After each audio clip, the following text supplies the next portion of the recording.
शादी टूट जाने के गम से नेहा के दिल में एक गहरी चोट लगी और वो चुपचाप भागकर अपने कमरे में जाकर बैठ गई। उसने अंदर से दरवाजा लगा लिया और फूट फूट कर रोने लगी। ये तुमने जरा भी ठीक नहीं किया रोहन।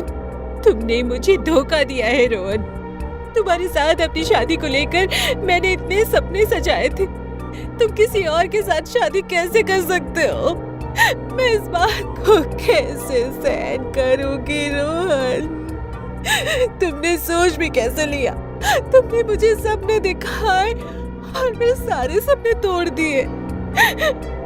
रोहन के साथ शादी टूटने के दर्द को नेहा सह नहीं पाई। अचानक उसे दिल का दौरा पड़ गया और दर्द से तड़पती हुई फर्श पर गिर गई। पर जब तक उसकी माँ दरवाजा खोलकर कमरे में आती तब तक नेहा की मौत हो चुकी थी।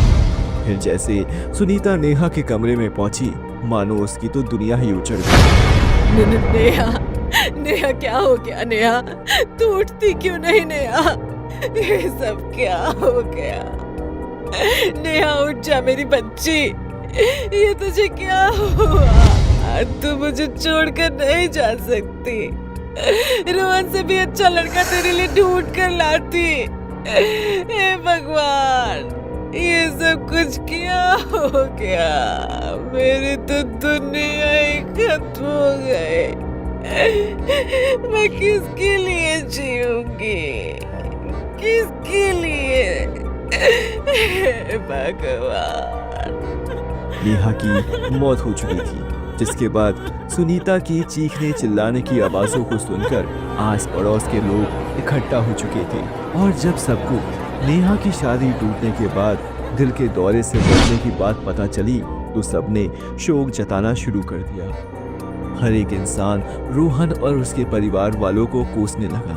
इसी तरह सभी ने मिलकर नेहा का अंतिम संस्कार कर दिया और सुनीता नेहा के बगैर अकेली और बेचैन रहने लगी। 2 दिन बीत गए बेटा, लेकिन तेरे बिना कुछ अच्छा नहीं लग रहा।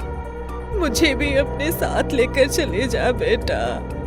सुनीता रोती हुई घर की चौखट पर बैठी हुई थी और बैठे बैठे उसे रात हो गई कि तभी अचानक घर के आंगन में एक भयानक चुड़ैल चलकर आ गई, जिसने नेहा की शादी का वो लहंगा पहना हुआ था।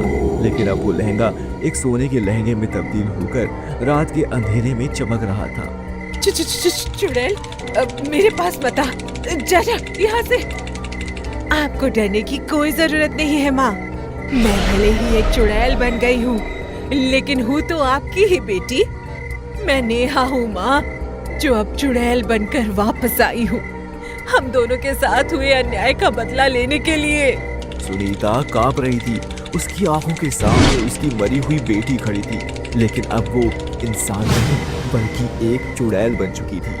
वो लहंगा जिसे नेहा ने अपनी शादी के लिए खरीदा था अब सोने का बन चुका था और रात के अंधेरे में चमक रहा था। तू मेरी बेटी तो मर चुकी है। हाँ माँ, मैं मर चुकी हूँ, लेकिन मेरी आत्मा अधूरी रह गई थी। मैं अधूरी रह गई थी और अब मैं सिर्फ बदला लेने आई हूँ। किससे बदला? रोहन ने तुझे धोखा दिया, लेकिन अब तुझे चैन मिल गया ना? छोड़ दे इसे, तेरी आत्मा मुक्त हो जाएगी। नहीं माँ, मैं मुक्त नहीं हो सकती, क्योंकि जिस धोखे में हम रहे वो सिर्फ एक झूठ था। रोहन ने मुझसे प्यार नहीं किया, लेकिन उसने किसी और से भी प्यार नहीं किया। उसकी माँ ने तुझसे झूठ बोला था माँ। झूठ? पर वो कह रही थी कि रोहन राधिका से प्यार करता है, इसलिए उसने शादी से इनकार कर दिया। नहीं माँ, ये सब दहेज का खेल था। रोहन के घर वाले मुझे सिर्फ इसलिए छोड़ रहे थे क्योंकि उन्हें पता चला कि राधिका का पिता करोड़पति है। उन्होंने मुझे एक खिलौने की तरह फेंक दिया क्योंकि उन्हें पैसों का लालच था। क्या तू सच कह रही है? हाँ माँ, मैंने अपनी मौत के बाद सब देखा। रोहन की माँ ने घर में सबको बताया कि अगर नेहा से शादी हुई तो उन्हें कुछ नहीं मिलेगा, लेकिन अगर राधिका से शादी करवाई तो उन्हें दहेज में 3 करोड़ नकद और एक आलीशान घर मिलेगा। हे भगवान, मैंने ऐसे लोगों पर विश्वास किया। सुनीता अब समझ चुकी थी कि उसकी बेटी को सिर्फ लालच का शिकार बनाया गया। बेटी, अब तो तुझे मैं खुद कहती हूँ कि छोड़ना मत ऐसे लोगों को। इन्हें इनके किए की सजा जरूर देकर आना मेरी बेटी। इन लालची परिवार वालों को मैं ऐसा सबक सिखाऊंगी माँ कि इनका पूरा परिवार और परिवार में आने वाली आगे की 7 पीढ़ियाँ याद रखेगी। रोहन मेरे प्यारे दूल्हे, आ रही हूँ तेरे पास। इतना कहते ही नेहा हवा में उड़ने लगी और उड़ते हुए तुरंत रोहन के घर पहुंच गई। लेकिन उधर रोहन के घर में शादी की तैयारियां जोरों शोरों से चल रही थी। लेकिन तभी नेहा यानी कि चुड़ैल अचानक सीधा रोहन के सामने जाकर प्रकट हो गई। चुड़ैल को सामने देख रोहन के हाथ पैर कांपने लगे। चुड़ैल, माँ बचाओ, पिताजी।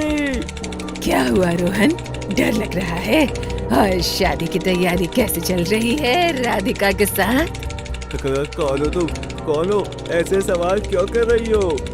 मैं वही हूँ जिसके साथ तूने शादी का नाटक किया, जिसकी माँ को तूने धोखा दिया और तेरी माँ ने जिसकी माँ से झूठ बोला कि तू राधिका से प्यार करता है। लेकिन राधिका से तो तू दहेज यानी कि उन करोड़ों रुपए के लिए प्यार करता था।